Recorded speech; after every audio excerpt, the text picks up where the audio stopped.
ഈ ഇയാൻ റോഡ്രിക്സ് എന്ന് പറഞ്ഞ ആള് പാവം പിടിച്ച കുട്ടികൾ അയാളുടെ ക്ലബിൽ അയാൾ പരിശീലനം വരുമ്പോൾ അവരുടെ വീട്ടിൽ ഇവർക്ക് ഈ ഫ്ലമ്മി എന്നൊക്കെ വരുന്ന പിള്ളേർക്കുണ്ട് അവിടെ ഈ ക്രിക്കറ്റ് പഠിക്കാൻ. അപ്പം അവരുടെ വീട്ടിൽ സാമ്പത്തികമില്ല. അവിടെ പോയി അവർക്ക് മരുന്നിന് പണം കൊടുക്കുന്നു, അല്ലെങ്കിൽ അവിടെ പോയി പ്രാർത്ഥിക്കുന്നു. ഇത് എല്ലാ മനുഷ്യനും ചെയ്യുന്ന കാര്യം അയാൾ ഇത് മാത്രമേ ചെയ്തിട്ടുള്ളൂ. പല ആവർത്തി അവിടെ ബുക്ക് ചെയ്തിട്ട് എല്ലാവരും വരുന്നു പ്രാർത്ഥിക്കാറുണ്ട്. അവർക്ക് ഇഷ്ടമുള്ളവർ പ്രാർത്ഥിക്കാം. അതൊരു പാസ്റ്ററാണ്. അത് ഒരു മനുഷ്യന്റെ രീതിയാണ്. അതിനകത്ത് എവിടെ ഫോഴ്സ്ഫുൾ കൺവേർഷൻ വരുന്നത്? എന്നിട്ട് കംപ്ലീറ്റ് ഈ ഫാമിലിയെയും കുടുംബത്തെയും മുഴുവൻ ഷട്ട് ഡൗൺ ചെയ്തിട്ട് അവസാനം ഈ പെൺകുട്ടി തിരിച്ചു വന്ന് ഇന്ത്യൻ ടീമിനെ വിജയിച്ച് ഈ ക്ലബ്ബുകാർ നാണം കിട്ടും. ഫനാദികളും ഇണ്ടാതായി. ഇതാണ് ഇന്ത്യയിൽ എപ്പോഴും സംഭവിക്കുന്നത്.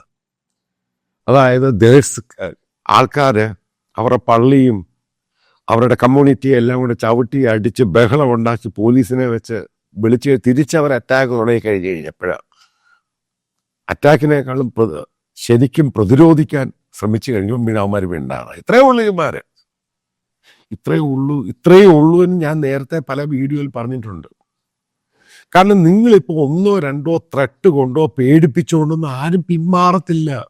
നിങ്ങളോട് ചോദ്യം ചോദിക്കട്ടെ, ഈ പെൺകുട്ടിയെയും ആ ഫാമിലി ഇത്രമാത്രം ബോംബെയിൽ ഇത്രമാത്രം ത്രട്ടും ഭീഷണിപ്പെടുത്തി കഴിഞ്ഞപ്പോഴും ഇവർ പിന്മാറിയില്ല.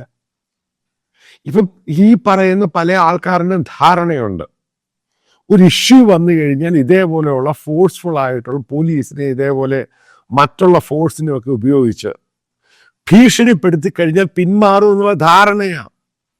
ഒരു കാര്യം ഞാൻ പറയും, ഒരു ഇന്ത്യക്കാരനും പിന്മാറുന്നില്ല. അതാ ഞാൻ പറഞ്ഞു, ഇന്ത്യ എന്ന് പറഞ്ഞ രാജ്യത്തിന്റെ ഫൗണ്ടേഷൻ എന്ന് പറയുന്നത് അത് ഉണ്ടാക്കിയ നമ്മുടെ രാഷ്ട്രപിതാക്കന്മാർ ഒരു ഇന്ത്യക്കാരനും പഠിപ്പിച്ചു കൊടുത്തിരിക്കുന്ന അവന്റെ മൂല്യങ്ങളുണ്ട്. അത് ഞാൻ പിന്മാറത്തില്ല.